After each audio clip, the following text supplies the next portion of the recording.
Meus irmãos, eu quero que você abra a sua Bíblia no livro de Tiago, no capítulo 4. Nós vamos ler o verso 13 até o verso 17. E nós vamos falar um pouco hoje sobre perspectivas. O meu amanhã exige a presença de Deus hoje. O seu amanhã exige a presença de Deus hoje. Nós temos que considerar o amanhã com Deus estando presente hoje nas nossas vidas. Tiago capítulo 4, do verso 13 até o 17. Agora, prestai atenção, vós que dizeis: hoje ou amanhã iremos a tal cidade, lá passaremos um ano, negociaremos e teremos lucro. No entanto, não sabeis o que acontecerá no dia de amanhã. O que é a vossa vida? Sois como uma névoa que aparece por um tempo e logo se dissipa. Em vez disso, deveis dizer: se o Senhor quiser, viveremos e faremos isto ou aquilo. Mas vos orgulhais da vossa arrogância. Todo orgulho como esse é maligno. Portanto, aquele que sabe que deve fazer o bem e não faz, comete pecado. Vamos orar mais uma vez, meus irmãos. Pai, no nome de Jesus, abençoa a Tua palavra ao nosso coração nesta noite. Que possamos dar ouvidos àquilo que o Senhor quer falar conosco, para que assim possamos entender o Teu querer sobre nós. Abençoa-nos, ó Deus, que o Teu Espírito Santo nessa noite esteja agindo e nos fazendo, ó Pai, entender esta palavra que o Teu Filho, o apóstolo Tiago, nos escreve, e hoje ela vem para impactar e confrontar a nossa vida. Em nome de Jesus, amém. O meu amanhã exige a presença de Deus hoje. Você já parou para pensar nessa perspectiva? Você considera o teu dia de amanhã com a presença de Deus hoje? Ou você fica com Deus apenas hoje e o dia de amanhã Deus não está mais presente conosco? Ou eu planejo o meu amanhã, eu planejo o meu futuro sem considerar dentro desse futuro a presença de Deus? Tiago, ele é muito claro, irmãos, nessa perspectiva, quando ele nos leva a entender esta realidade.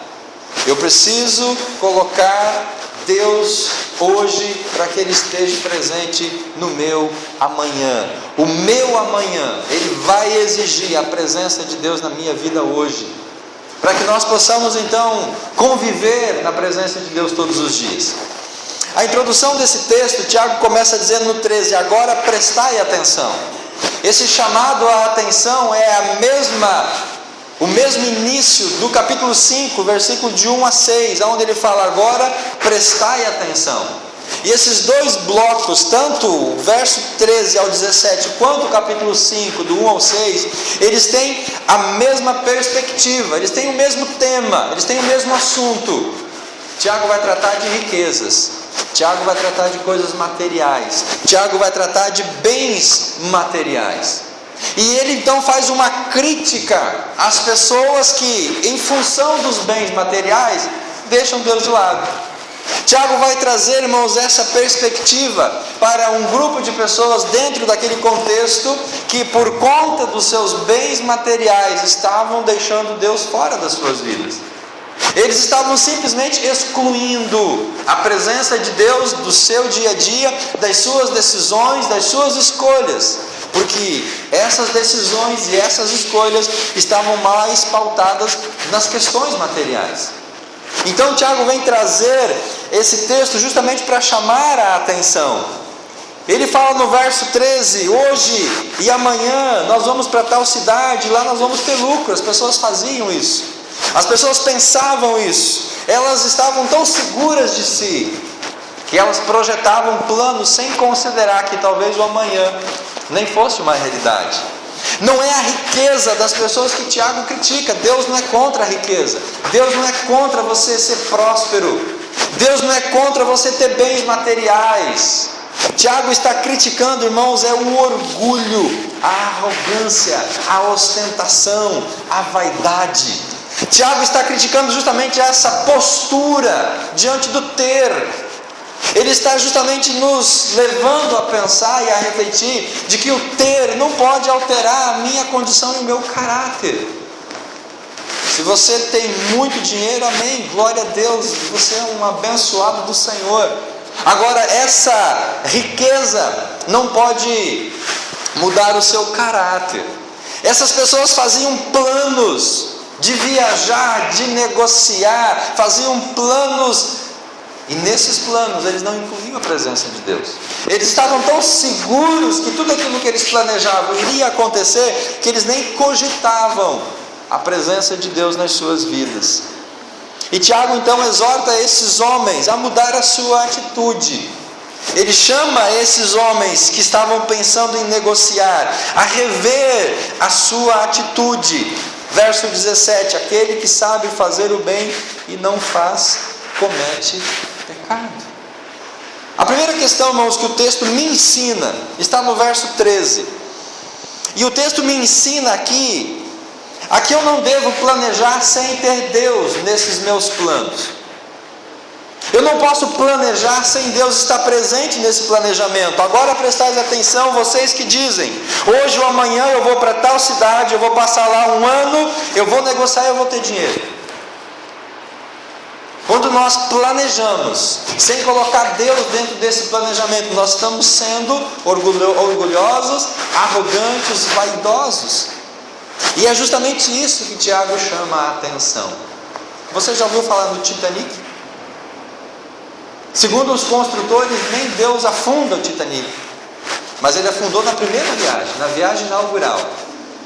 Ou seja, aqueles homens estavam ignorando uma perspectiva diferente do que eles achavam que podia ser. Era o maior navio, era o mais potente, era o mais estruturado da época, mas afundou na primeira viagem.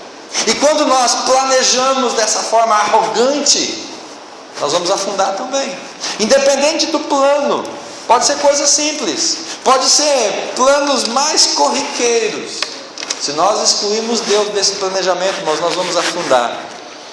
Aqueles homens eram caracterizados como planejadores, autoconfiantes. Eles decidem aonde vão, quando irão, o tempo que vão permanecer e têm a certeza de que vão ter lucro. De tanta arrogância que eles tinham no coração, eles desconsideravam qualquer outra variante.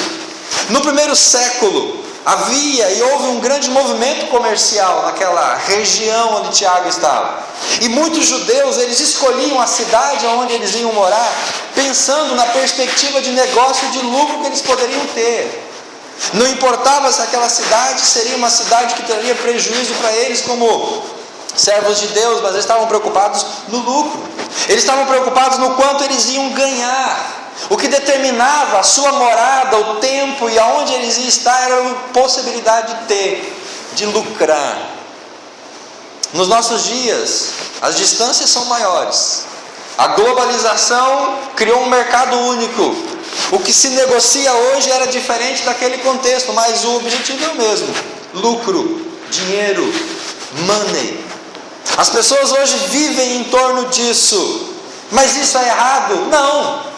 O pensar no lucro, o querer lucro, obter lucro de negociação saudável, pura, não é o problema.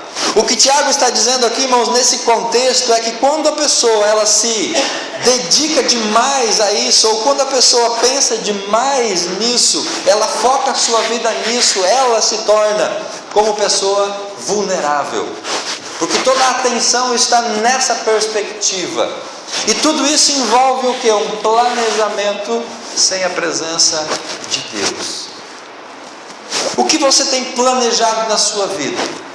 O que você tem planejado para o dia de amanhã, profissionalmente? O que você tem almejado para daqui a 1 ano, para daqui a 5 anos, para daqui a 10 anos? Isso é errado, pastor? Não. Mas você não pode deixar Deus de fora desse planejamento. Você não pode excluir Deus desse planejamento. Você não pode dizer como esses homens: amanhã eu vou fazer isso, depois de amanhã eu vou fazer aquilo, e eu vou ter tanto de lucro, e eu vou ganhar tanto, e eu vou estar em tal lugar. Se nós não usarmos a fórmula saudável que Tiago diz: se Deus assim permitir, amanhã eu vou estar lá. Você sabe se você vai acordar vivo amanhã? Muita gente pensa e tem a certeza de que amanhã vai estar vivo. Mas, irmãos, a Bíblia diz que pode ser que nós não acordemos amanhã. Então, se eu não colocar Deus na minha vida hoje, o meu amanhã pode estar sendo sem sentido.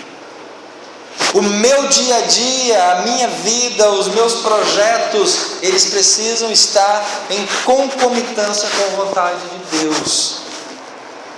Eles precisam estar dentro desse contexto da vontade de Deus para a minha vida. Deus, é a sua vontade que amanhã eu faça isso, é da sua vontade que amanhã eu feche aquele negócio, é da sua vontade que amanhã eu compre aquela coisa. O Senhor concorda que isso vai ser bom para mim se amanhã eu fizer aquilo. Tiago não está dizendo, irmãos, que você não deve planejar, que você tem que seguir um dia após o outro ao acaso. Ele está dizendo que nós temos que ter a sensibilidade de colocar Deus em tudo aquilo que nós estamos planejando. Nós temos que colocar diante de Deus tudo aquilo que eu estou pretendendo fazer, das mínimas coisas até as grandes coisas. Segunda verdade que o texto me ensina, primeiramente, está no verso 14. E essa verdade ela é muito simples, ela fala da natureza transitória do homem. Você já teve Orkut alguma vez na sua vida? Quem teve Orkut aí, levanta a mão. Já era. Quem tem Face? Vai passar, irmão, daqui a pouco tempo vai ter outra. E assim as coisas mudam, e assim nós também mudamos. E assim nós também deixamos de existir. Assim também nós padecemos, verso 14. No entanto, Tiago fala: não sabeis o que vai acontecer no dia de amanhã. Por isso que ele fala: como que nós vamos planejar arrogantemente se eu não sei o que vai acontecer amanhã? O que é a vossa vida? Tiago pergunta. Nós somos como uma névoa que aparece e depois ela dissipa, e depois ela some. A natureza transitória da nossa existência. Ao fazer os planos, pensando apenas nesse mundo, nós estamos deixando de reconhecer a natureza insubstancial e transitória desse mundo. Esse mundo passa, irmãos, é vaidade, tudo é passageiro. Planejar com tanta confiança é o cúmulo da tolice. Ter esse planejamento confiante e seguro é ignorância, é tolice. Tiago recomenda: olha, se Deus assim quiser, se Deus nos permitir, no verso 15, nós então vamos amanhã contar com a sua graça. Nós amanhã vamos acordar vivos, nós amanhã vamos poder concluir aquilo que nós planejamos, se Deus assim determinar. Tiago enfatiza a duração extremamente curta da vida. Uma enfermidade, um acidente, a volta de Cristo, tudo isso pode abreviar a nossa existência. Tudo isso pode ser como um abreviador. Deus pode chamar você para a eternidade nessa noite. Você pode sair da igreja e ser atropelado e morrer. Ou Jesus pode voltar nessa noite e nos arrebatar, irmãos. Nós não podemos apostar que amanhã nós vamos existir. Esse reconhecimento realista da brevidade e a incerteza da vida e as suas figuras são descritas em Provérbios. Abra sua Bíblia lá em Provérbios capítulo 27. Provérbios capítulo 27, versículo 1. Isso não é novidade que Tiago está trazendo, isso é um contexto conhecido. A realidade da brevidade e a incerteza da vida, irmãos, é algo que nós não podemos esquecer. Provérbios 27, versículo 1. Não te vanglories do dia de amanhã, porque não sabeis o que ele trará. Jó capítulo 7, versículo 7. Jó 7, 7 e o 9. Olha o que Jó já nos escrevia. Capítulo 7, versículo 7, versículo 9 e o versículo 16. Lembre-te de que a minha vida é um sopro, meus olhos não voltarão a ver o bem. 9. Assim como a nuvem se desfaz e some, aquele que desce à sepultura nunca mais voltará a subir. Verso 16. A minha vida é odiosa, não quero viver para sempre. Afasta-te de mim, pois os meus dias são inúteis. O que é o homem? Verso 17. Para que tanto o engrandeças e atente para ele. Salmo 39, versículo 5. Salmo número 39, versículo 5 e o versículo 6. Deste aos meus dias o comprimento de alguns palmos. O tempo da minha vida é como nada diante de ti. Não, na verdade, todo homem, por mais firme que esteja, é apenas um sopro. Na verdade, todo homem vive como uma sombra, inquieta-se e ajunta riquezas em vão, e não sabe quem ficará com elas. Brevidade, meus irmãos, da vida. Incerteza do dia de amanhã. As palavras de Jesus em Lucas número 12, versículo 15, são palavras que estão de acordo com o pensamento de Tiago. Ou melhor, o pensamento de Tiago está de acordo com as palavras de Jesus em Lucas 12, 15, onde ele fala para um rico insensato. Lucas 12, 15, e disse ao povo: cuidado, evitai todo tipo de cobiça, pois a vida do homem não consiste na grande quantidade de coisas que ele possui.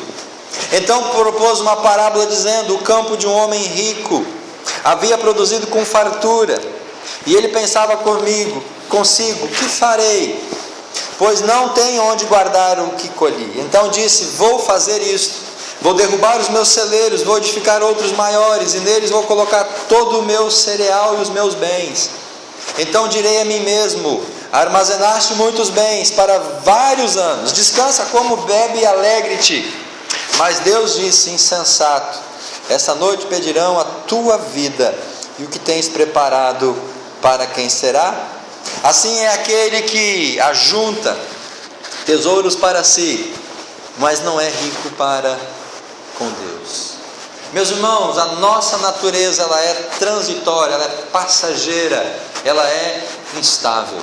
E é por isso que nós não devemos excluir Deus dentro dessa perspectiva. Você pode dizer: amanhã eu pretendo fazer isso, se Deus assim me permitir e eu estiver vivo. Amanhã eu vou realizar algo, se Deus assim permitir e concordar que isso seja o melhor para a minha vida. Quantos anos de vida você já tem? Quantos ainda mais você espera viver? Quem é que pode garantir que nós vamos viver todos os anos que nós queremos viver? Por isso, irmãos, nós temos que pensar nessa perspectiva. Hoje eu estou aqui, amanhã eu não vou existir mais.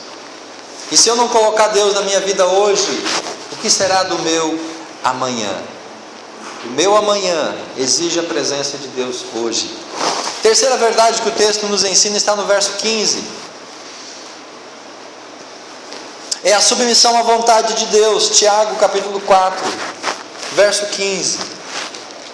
Eu ilustrei essa verdade com uma cruz em forma de marionete, conduzindo a vida do homem. Tiago capítulo 4, verso 15. Em vez de planejar soberbamente e ter certeza do que nós vamos fazer amanhã, nós temos que considerar a nossa natureza transitória. E aí Tiago fala: em vez disso, dessa postura arrogante, dessa certeza ilusória, Tiago fala: vocês devem dizer: se o Senhor quiser, viveremos e faremos isto ou aquilo. Então a minha vida tem que estar submissa à vontade de Deus. E aí a ideia da cruz dirigindo a minha existência. É isso que você está vendo aí na tela agora, uma cruz como uma marionete que está mexendo a pessoa. Você está vendo isso? Amém? Essa é a realidade. Deus, Ele governa, Ele é soberano, Ele está acima da minha vontade. E a minha vida precisa estar em concomitância com a vontade dEle. Não que Deus não deixe você pensar, planejar, o que você está simplesmente seguindo o controle dEle. Mas a minha submissão, a nossa submissão, considera o fator de que Deus está no controle. Se o Senhor quiser, se Deus permitir, além de eu viver, eu vou poder realizar alguma coisa. Aquelas pessoas estavam envolvidas com negócios e deviam restringir todos os seus planos e as suas esperanças à vontade do Senhor. O erro não era o planejamento, o erro não era a perspectiva do futuro, o erro não era o querer ter o lucro, o erro era em simplesmente não considerar a presença, a vontade de Deus em todo esse processo. Este mundo não é um sistema fechado, mas a influência de Deus determina o êxito ou o fracasso de muitas coisas nas nossas vidas. E quando nós planejamos sem considerar a presença de Deus e a direção de Deus, nós estamos dizendo que nós temos o controle sobre tudo o que nós vamos fazer. E aí que o homem ele se perde, porque ele acha que tem o controle sobre todas as coisas, quando não é bem assim. Deus, Ele é soberano para quando nós nos submetemos à sua vontade. Nós vemos aqui, irmãos, a implicação do controle de Deus sobre a história, através de Cristo, através do governo soberano de Cristo nas nossas vidas. Ao eu me colocar debaixo da direção de Deus, eu vou estar sendo então orientado por aquilo que Deus quer. E assim a vontade do Senhor tem que ser reconhecida como uma condição para eu encarar o meu futuro, para eu tomar as minhas decisões e para eu planejar o dia de amanhã. A vontade de Deus.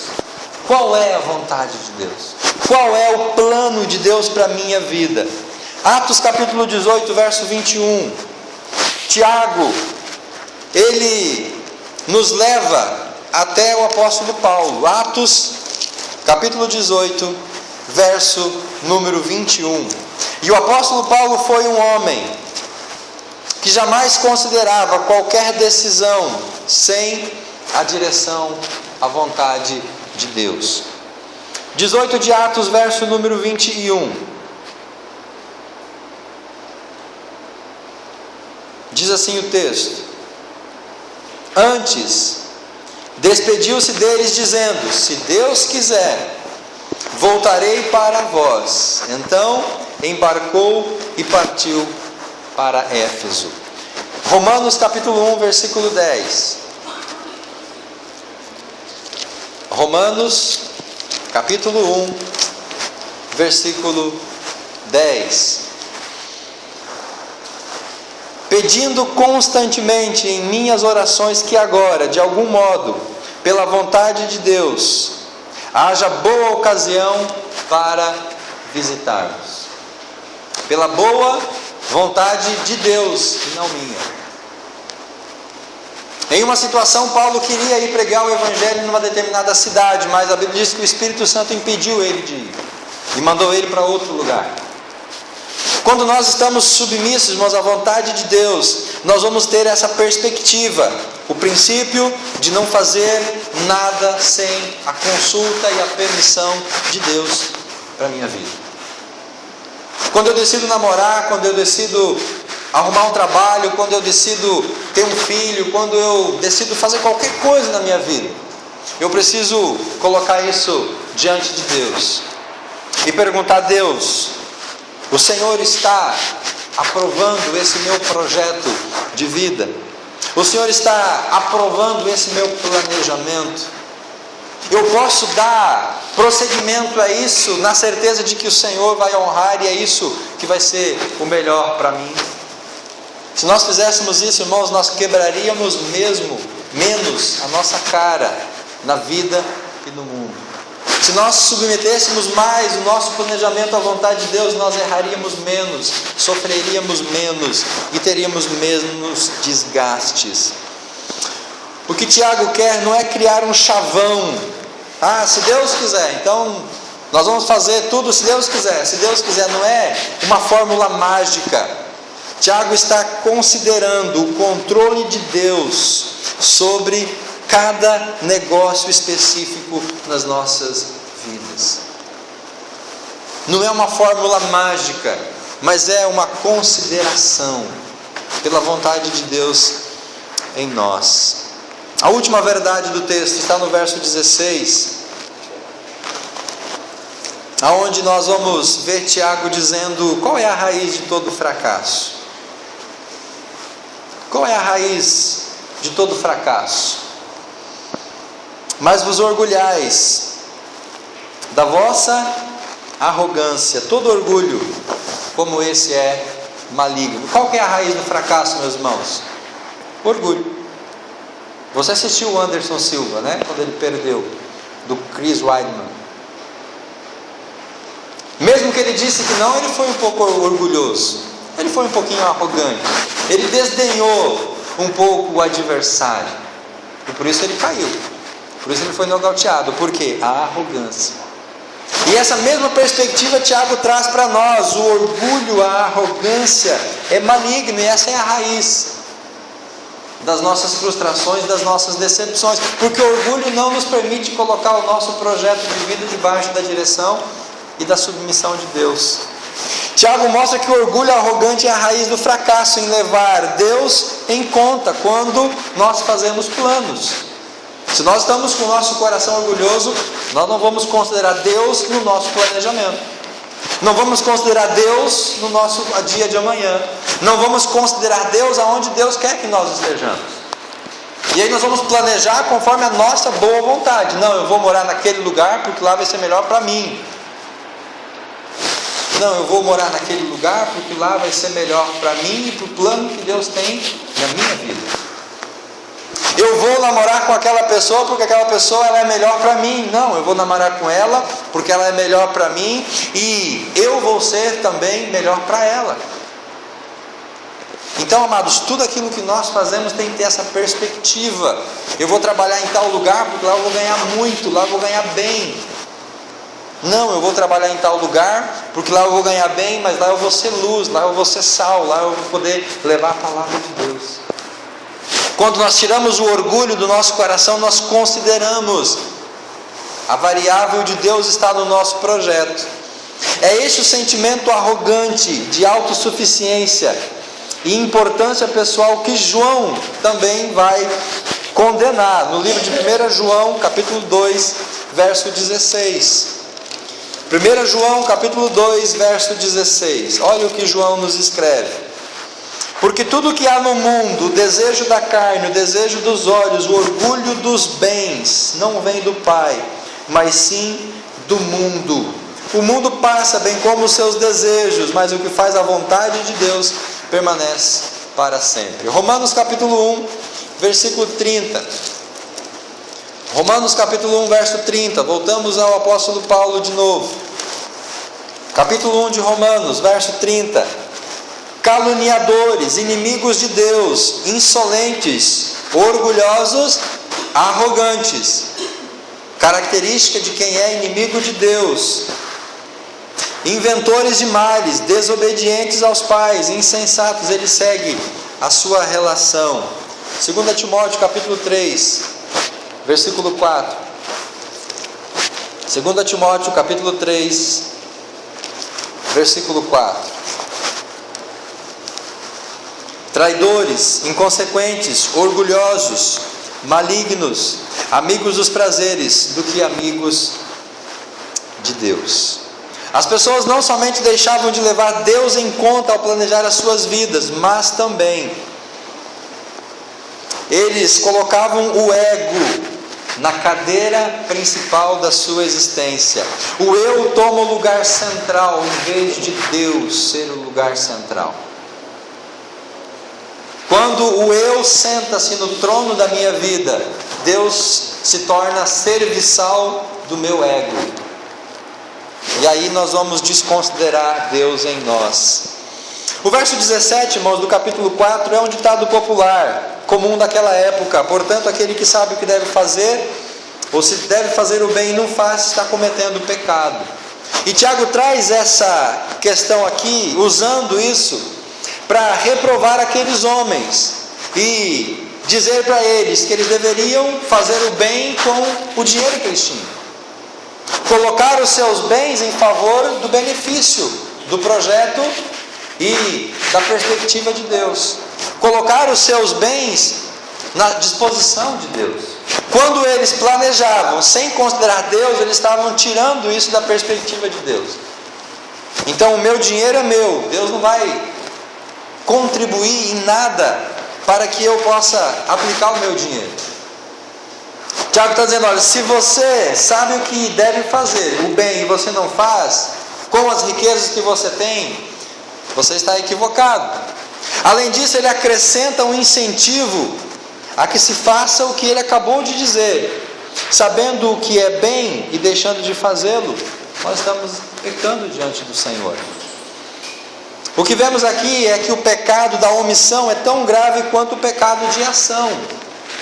Mateus capítulo 25, verso 31, até o verso número 46.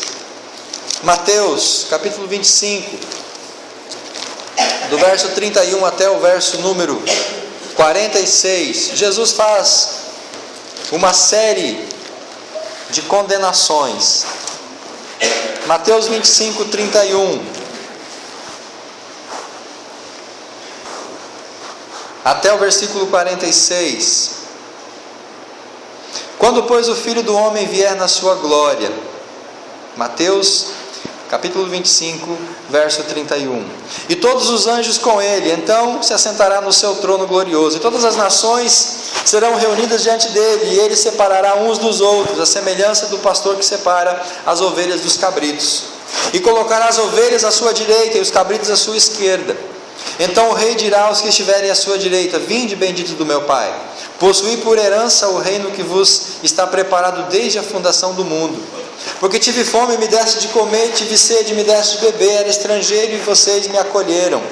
Precisei de roupas e vocês me vestiram, estive doente e vocês me visitaram, estava na prisão e vocês foram lá me ver. Então os justos lhe perguntarão: Senhor, quando é que nós vimos com fome e demos de comer? Ou quando você estava com sede e nós demos de beber?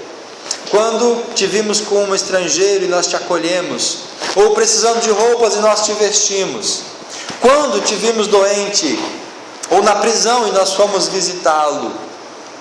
E o rei lhes responderá: em verdade vos digo que sempre que fizeres a um desses meus irmãos, ainda que dos mais pequenos, a mim os fizeste, ou fizeste. E então ele dirá também aos que estiverem à sua esquerda: malditos, afastai-vos da minha presença para o fogo, preparado para o diabo e os seus anjos, pois eu tive com fome e não me deste de beber, eu tive sede, não me deste de beber, com fome não me deste de comer, era estrangeiro, não me acolheram, estava nu, não me vestiram, doente, na prisão, e vocês não foram me ver. Então eles vão perguntar: mas quando é que nós fizemos isso? E ele vai dizer: no dia em que vocês deixaram de fazer a um desses pequeninos, vocês deixaram de fazer a mim.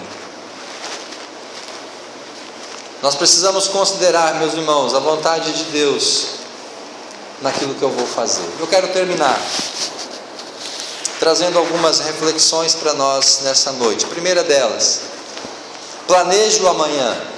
Deus não quer que você seja inconsequente. Deus não quer que você seja infantil, de não planejar o seu dia de amanhã, de você não planejar o seu 2015, de você não pensar o seu 2020. Mas tenha consciência de que ele não pode vir a existir, ou o seu amanhã pode não existir. Então nós não podemos cometer o erro de não planejar o amanhã, porque talvez ele não vai existir. Planeje, tenha perspectiva, sonhe, mas considere em tudo isso a possibilidade disso vir a não existir. E assim viva Deus hoje na sua vida, pois amanhã pode ser tarde demais. Amanhã eu vou entregar minha vida para Jesus. Amanhã eu vou assumir um compromisso mais sério com a igreja. Amanhã eu vou abandonar o vício. Amanhã eu vou resolver as questões que estão pendentes na minha vida. Amanhã eu vou fazer. Não deixe para amanhã, porque amanhã pode ser tarde demais. Segundo, a nossa existência duradoura neste mundo é tão certa quanto a neblina ou uma flor.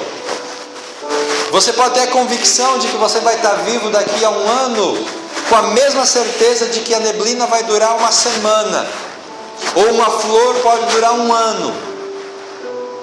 Nós não temos certeza do dia de amanhã. Por isso, não deixe para amanhã o que você deve fazer hoje. Não deixe para amanhã o que nós temos que fazer hoje. Terceiro, o seu futuro não é exclusivamente seu. O seu futuro não é seu. Deus é o seu sócio e seu parceiro nesse futuro. Por isso, a cada decisão, consulte ao Senhor e permita que Ele o ajude na sua escolha. Deus, vamos fazer isso? Deus, vamos realizar isso? Deus, vamos para tal lugar? Deus, vamos fazer isso? Último, achar que não precisamos de Deus nas coisas simples da vida tem feito muitas pessoas infelizes e frustradas. Mas é uma escolha tão pequena, é uma escolha tão banal. Para quem incomodar Deus com essa escolha? Deus está preocupado com escolhas pequenas que nós fazemos. Deus está interessado em cada decisão que nós vamos tomar. Curve sua cabeça, feche os seus olhos. Deus, nós queremos nos submeter à Tua presença e à Tua direção. Deus, nós queremos considerar o Senhor nas nossas vidas, hoje, para que o nosso amanhã esteja seguro diante do Senhor. O meu amanhã só tem sentido se eu considerar o Senhor hoje na minha vida. O meu planejamento de amanhã precisa estar hoje sendo submetido à Tua vontade. A minha intenção futura precisa, Deus, estar de acordo com a Sua vontade para o meu futuro. Como é importante entender isso, Pai. Como é importante considerar o Senhor no nosso planejamento. E não simplesmente determinarmos, eu vou fazer, eu vou realizar, eu vou estar, não importa se Deus queira ou não, eu vou fazer. Essa é uma atitude arrogante, é uma atitude orgulhosa e egoísta. Que possamos, Pai, a partir desta noite,